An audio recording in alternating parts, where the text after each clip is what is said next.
So unfortunately folks, that horrible moment has finally come to a head. The moment where we need to say goodbye to Delta Force, at least for now. And if you're anything like me guys, and you are mainly getting into the game for its Battlefield-esque mode, you too will be sitting here twiddling your thumbs going, well shit, what the hell am I going to play now? I know that for many of you, Delta Force filled that gap that things like the Battlefield franchise, or for some of you out there, BattleBit Remastered, once filled. So I know that I won't be alone in feeling that gap as Delta Force departs, and trying to fill that gap again across a bunch of different FPS games over the next couple of weeks is going to be a bit of a challenge. But I digress. We do farewell the game for the time being, and I think that also serves as a great opportunity to have a long, hard, maybe even critical think about the game and some of the biggest learnings that we can take from the alpha. The honeymoon period for the game has definitely worn off. We've had time to understand the game's strengths and weaknesses, all the while just getting caught away by the fact that, you know, a Battlefield competitor is out there. So this is a perfect time to get that feedback out there, really reflect on what we've seen so far, and hope that the developers take note of it and action it before we get to the early access launch later in the year.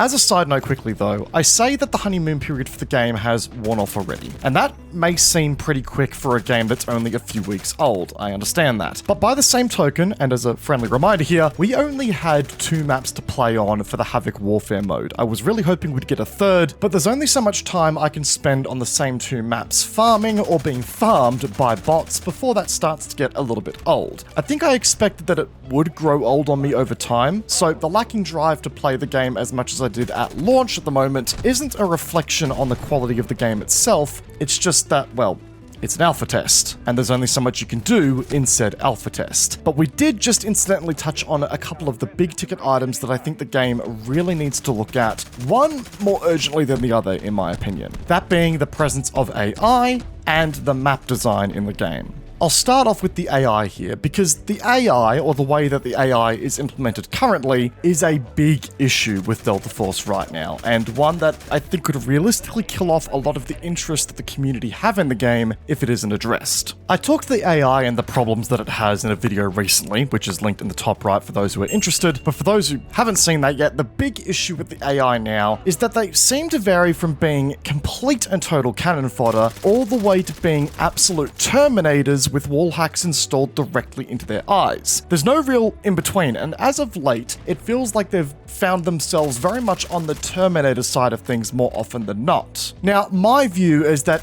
if AI are a cornerstone to Delta Force, and the devs want to keep them in the game, they need to be cannon fodder only, and they shouldn't be this artificial injection of challenge into the gameplay loop, because they just feel like a cheap way to die when you're trying to focus on the player-to-player interaction, and it'll always leave you wondering about whether you actually died in a legit way, or an AI just sort of turned on you and decided you were going to die now. And on top of that, they shouldn't be camouflaged as real players either, both with their names or their appearance. Make them generic soldiers, similar to how Battlefield 2042 does it, so you know who the AI are and how to prioritize them if a real player is in the mix. It'll make the game feel far more readable, and it will eliminate a lot of the guesswork around some of the fights in this game right now. But obviously, my preference is just to have the AI completely removed unless they are needed to backfill lobbies and make them feel, you know, dense. Again, just me. Curious to hear your thoughts in the comments down below.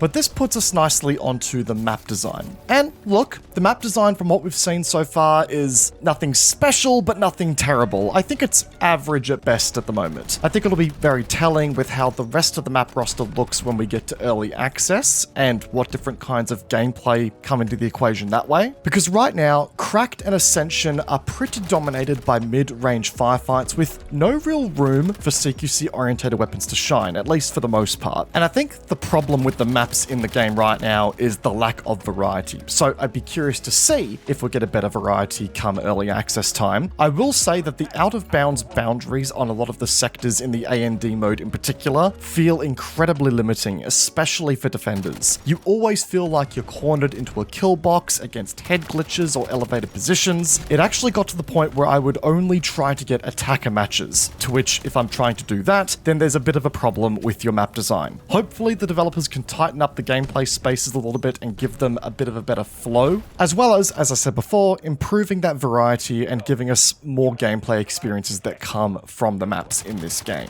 The gunplay is also something we spoke extensively about in a recent video as well. I do think that the attachment system as it currently stands does make weapons feel overtly laser beamy to a fault. You know, having people beam you from 100+ meters away in a perfect full auto burst produces very stagnant gameplay, and it actually discourages people from moving and keeping the matches moving overall. It also just really compounds the fact that the maps are already heavily leaning into that mid-range engagement distance. So I do have a bit of a concern that the gunplay as it currently stands, while the attachment system is incredibly deep and affords itself to a great progression line, may actually end up being a bit of a problem in the game for the long run. There is one other solution that we haven't discussed yet, but man, do I know that it ain't going to be popular in the comment section down below, but I'm going to say it anyway. Adding spread into the game. I know spread is something that a lot of people hate, but at the end of the day, guys, spread is a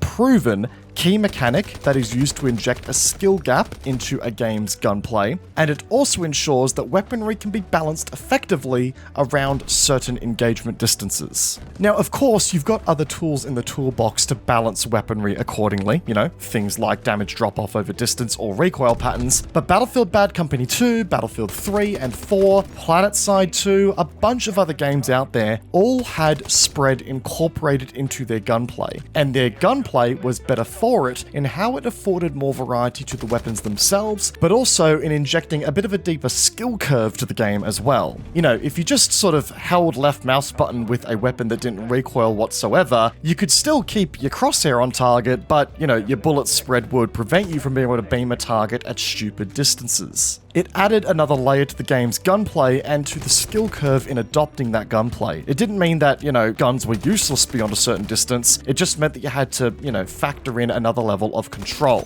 But we'll see how it goes. Ultimately, I think Delta Force's biggest problem so far is 100% the AI integration into the game. The map design is there, it's not perfect, but it's not, you know, game-breaking at this point. And with the gunplay, sure, I'm gonna get frustrated by being beamed down by a Scar H at 100 meters from time to time, but if you can't beat them, join them, right? But in saying that, guys, it is now time to farewell Delta Force for a little bit. It's going to be a long few weeks while we wait for the early access and for the October Steam Fest event to take place. But ultimately, this channel will be the place to get a lot of Delta Force content when we do get closer to that early access release date, or if any news comes out in between that time. So make sure you guys are subscribed if you enjoyed the video, and like it as well. It does go a long way to helping out the channel. And be sure to come check out our Twitch channel, guys. First link in the description down below. It would be great to have you guys a part of the community there too. But once again, I hope you guys all enjoyed today's video. Peace out, and I will see you guys all in the next one. Take care, guys. Have a good one.